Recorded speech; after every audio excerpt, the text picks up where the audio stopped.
How's it going, everybody? It's Adam Tereska. I'm finally back with another video, and I'm going a little bit of a different route where I'm at the scene going down a section of roadway, Route 307 in Scranton, Pennsylvania, where on March 18, 1965, truck driver Eugene Skeski was bringing in a load of bananas from Newark, New Jersey, heading to the A&P produce warehouse in Scranton, down south side. He was driving a 1950s Brockway with a 35-foot trailer, and he had 30,000 pounds of bananas. Keep that number in mind, because what happens is actually going to be a part of music history in a very grim, morbid way. March 18th, 1965, and it was just going after dark. Eugene Skeski was driving into Scranton from New Jersey, and he was on Route 307, passing Lake Scranton, where I'm at right now. And he had a mechanical failure on his tractor trailer, which caused him to lose control. He got involved in a very severe crash, which killed him. And to this day, almost 60 years later, people say that he was a hero, sacrificing his life trying to prevent the death of others. We're going to travel that route right up to the crash site at the corner of Music Street and South Irving Avenue, on the southwest corner, where the truck ultimately crashed and rolled over. Now, it was said that Mr. Skeski actually was hanging out of his truck, standing on the fuel tanks and the running board, one hand on the wheel, one hand blaring the air horn, screaming for people to get out of the way. He was a runaway, risking and eventually losing his life, sacrificing to protect others. We're going to go down the roadway starting at Lake Scranton, which was the start of the hill that led to the deadly descent of Eugene Skeski, resulting in a crash that became a 1974 song on the album Tannerites and Balderdash by Harry Chapin. I'll turn around the camera. We're going to start driving, and it's time to get the shot. Okay. We are on Route 307, and we are heading into Scranton right now. To my left is Scranton.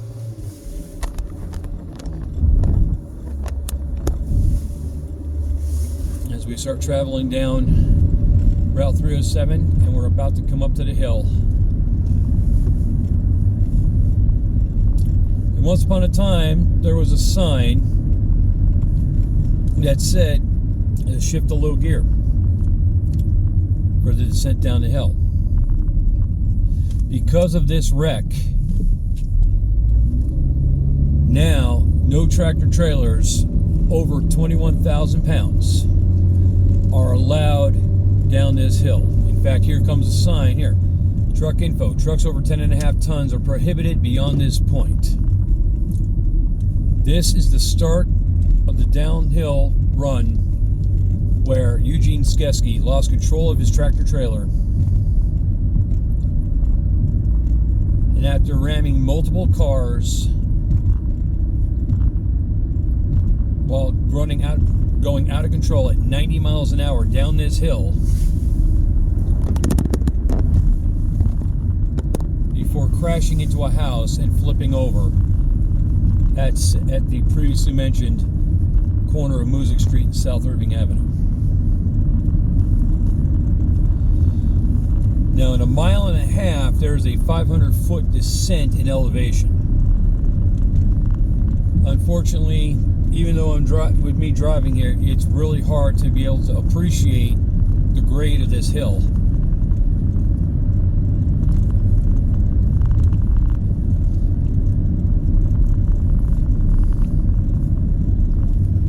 said it's probably about this area here where he realized that he had the mechanical failure.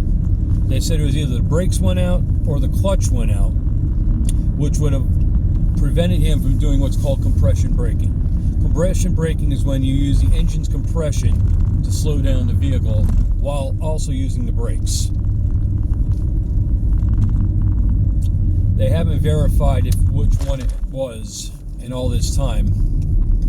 I'd be leaning to say the brakes went out, but again, it's speculation on both brakes and on the clutch going out, which took away any restriction on the engine as it was going down the hill.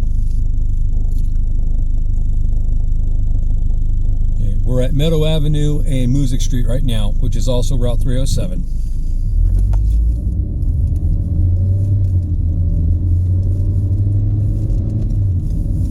And again, at this point he was way out of control. There were cars over to the right side, which he had sideswiped. They say he might have even knocked over telephone poles. Some of them, the creosote on them are darker on some poles than others, which would back up that sediment. As we go past Crown Avenue and Harrison Avenue here. And again, keep in mind, this guy was hanging out of a truck screaming at people to get out of the way.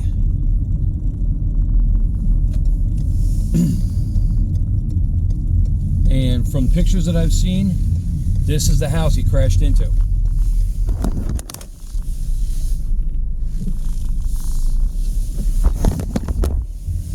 I'm now on South Irving Avenue. And it was at that house that I just showed you where he apparently had crashed into, and the truck in turn also rolled over. It spilled the load all over Music Street and closed the roads for quite a while the Johnson Towing Company cleaned up the wreck. Now I'm going to go around the block here and we'll get back up on Music Street, and I'll get you back to the corner of South Irving Avenue and Music Street. In my 2 years in Texas, I did not forget how bad the roads were here. And here in Scranton, they're even worse than I imagined. Because I'm not from the Scranton area, so I'm not used to the roads up here.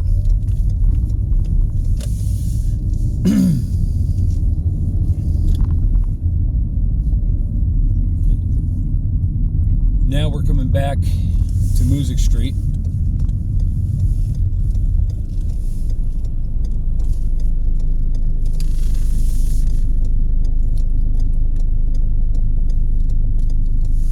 As soon as we get some cars go by here, I can get going.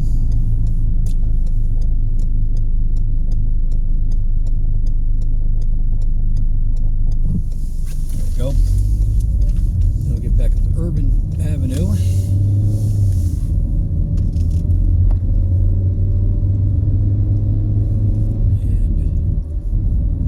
Car and talk about it a little bit more. Now, as I previously mentioned, this became a song by folk rock musician Harry Chapin in 1974.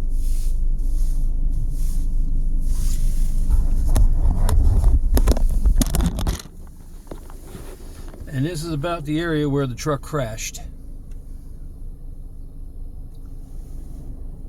The trailer did separate from the cab and rolled over down the street and slid down the street behind me. And it was said that the bananas that were in the truck were spewed all over the place. And that it was quite the mess. Unfortunately, Seski got killed. Thankfully, although 15 other people got injured, they survived. Seski's son, in a 2015 interview with WNEP 16 on the 50th anniversary of the crash, mentioned that he actually has his father's watch that he was wearing at that time. And I got to see a picture of, they showed on the interview, they showed the time. It was about 10 minutes to 6. That's when the watch stopped after his father was killed.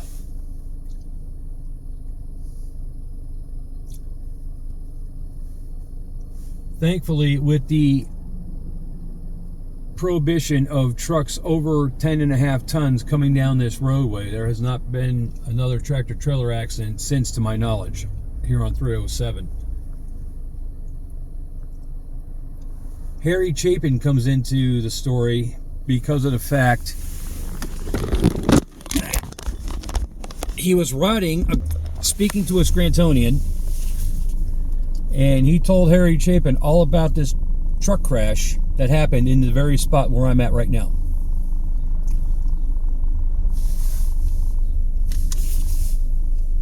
Harry was so compelled by the story that he decided to write a song about it.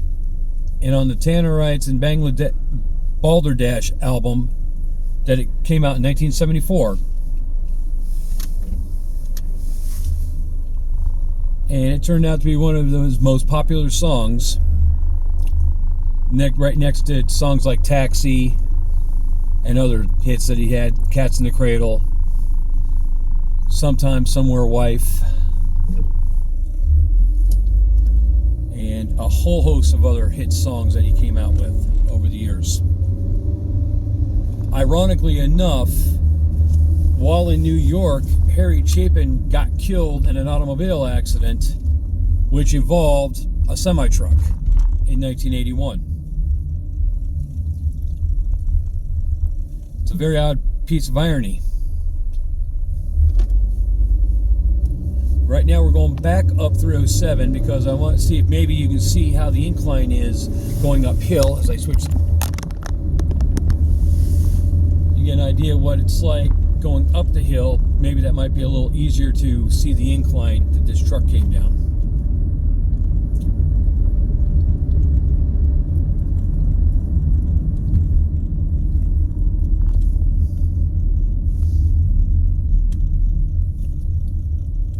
I've come up and down this road before, and I have had some weird feelings before. And I never thought about it. The fact that having listened to the song 30,000 Pounds of Bananas, being a fan of Harry Chapin's, it never dawned on me that this was the actual road where that tractor trailer crash took place.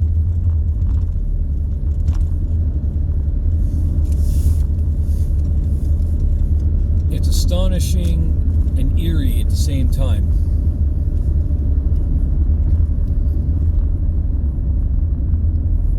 And as I think about it now, among the things I think about is the fact that Eugene Seski was a hero, sacrificing his own life, doing everything in his power to try to save the lives of others, and succeeding, because no other people died in that crash besides himself. Now, while you don't want to hear about somebody dying, if someone does die, you want them to die in the quickest way possible. Never see it coming, no suffering, and Eugene Seski was killed instantly in this crash.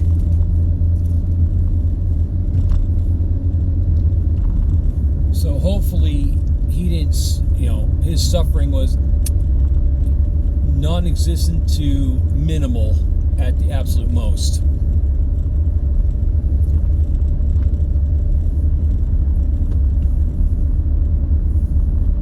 That 2-mile hill, it really brings some reality to you when you're, especially whether you're driving a car like this or whether you're driving a tractor trailer.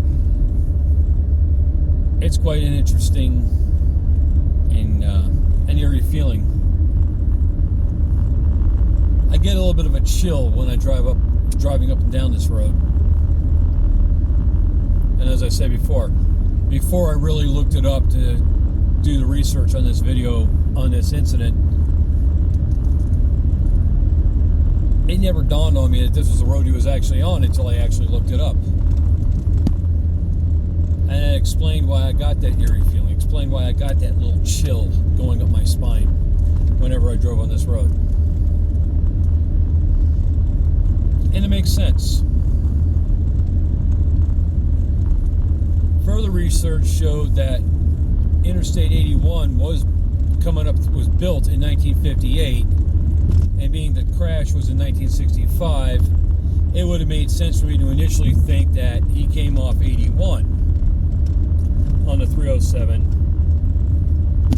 But then realizing that I-81 to South Irving Avenue wasn't even close to 2 miles. And then learning from looking up the information that it was actually up here, the hill starting at Lake Scranton, which we just passed.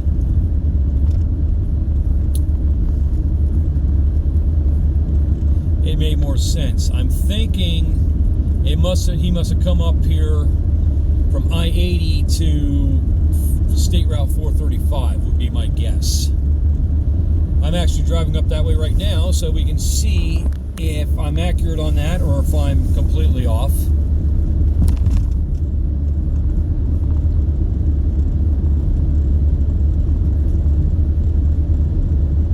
And while I'm heading up that way to see where he came in from, coming in from New Jersey, I figure we can just check the roadway out. I know we're going the opposite direction,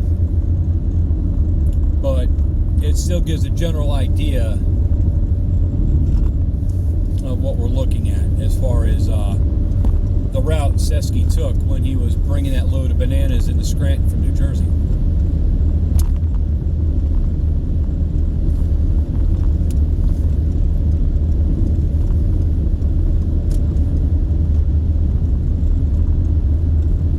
And I must say, it's also a very nice drive coming up through here.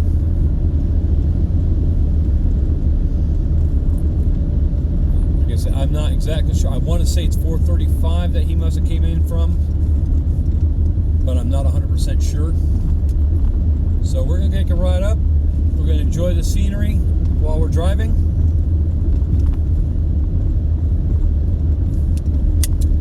And we'll find out where this leads us to.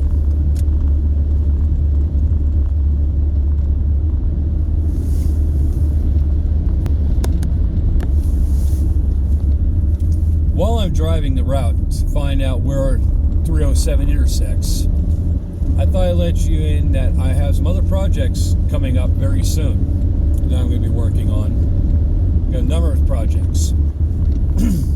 Obviously, there'll be the abandoned videos, there'll be explorations and whatnot. That's a given. But we're also going to be doing things like small town architecture appreciation videos.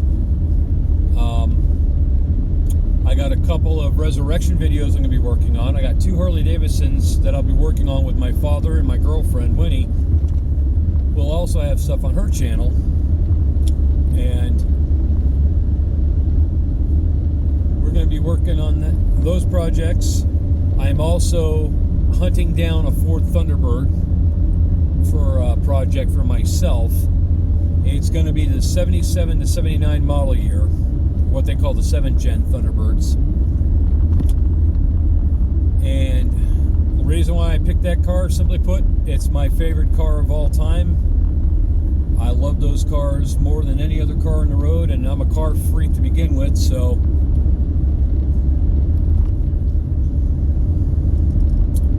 that'll be something I'm going to enjoy. And depending on how things go, I may not buy just one. I may buy 2. I might buy one that's all set and ready to go, and then have one for the project that I'll do the resurrection on. And that'll be a series of videos, like the bikes will. The 2 Harley Davidsons are going to be a series. I did do one video, my very first video I ever made, in fact, was of the 64 Harley Davidson Dual Glide that I'm going to be working on with my father. And there's that bike we're going to complete, and there's going to be another bike. It's a yellow Harley Davidson. I'm not sure the year and the model, but I know it's a Harley. We'll be resurrecting that bike and putting that back into street duty. and I will probably be getting my motorcycle license. And as I said before, we're going to be looking at, all kinds of stuff. Going to do some more videos on mine disaster locations as well, like the Avondale mine disaster. I've never done a video on that. I've never been there before. I'm looking forward to that one. And like I said, we're going to be doing all the small towns, doing the architecture for those. I'm looking forward to those. I think they're going to be a lot of fun. I really enjoyed doing the videos on architecture for when I was down in Texas. I think it's time to do it here in Pennsylvania as well. And lo and behold, Sesky came in from either Interstate 380, well, that'd be 380, and possibly from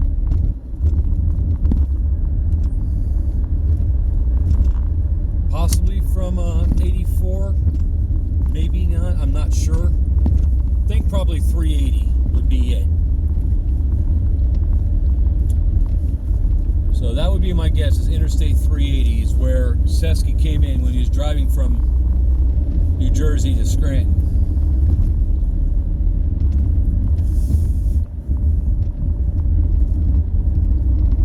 So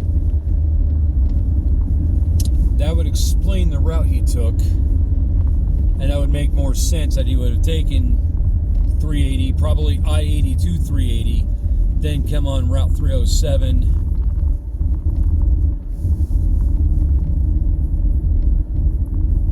and then down into Scranton itself, which is the intended route that he was taking.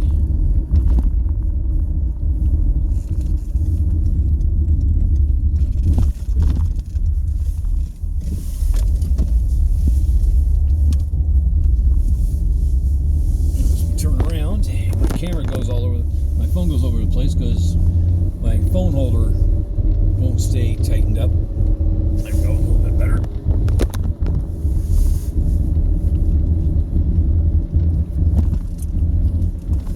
That explains that one. He is coming in from 380, most likely came in from 80, got on the 380,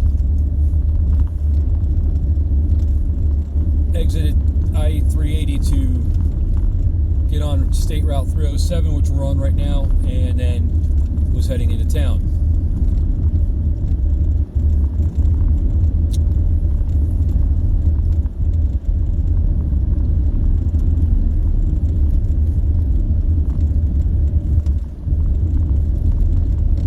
I think that it was really neat that Harry Chapin would pay tribute to a tractor trailer driver trying to do the job and sadly losing his life in a truck accident due to a mechanical failure. I am not sure if there was a lawsuit against the truck owner, the truck company owner, and the family. I was not able to find information on that. I would probably guess there would have been, because of the fact that it was a mechanical failure that caused this incident and not an error in driving by the driver. But at the same time, that's irregardless.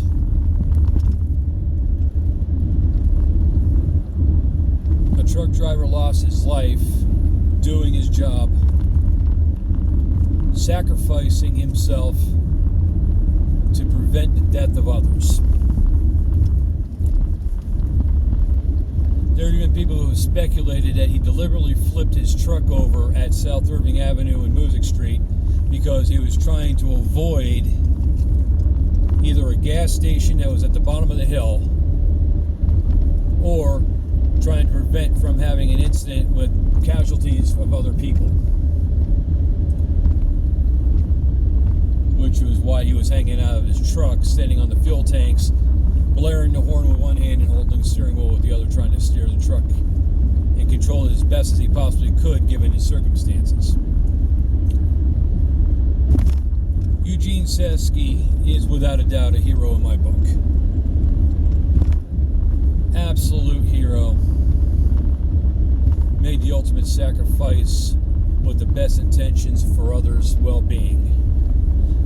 And although, again, tragically, he did pass away from the crash, the 15 people who were injured survived.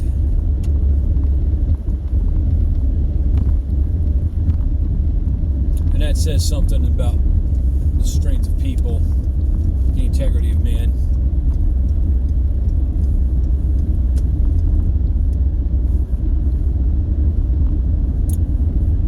I know this is more of a somber video, kind of morbid, kind of grim, but hopefully it's something that was of interest to you.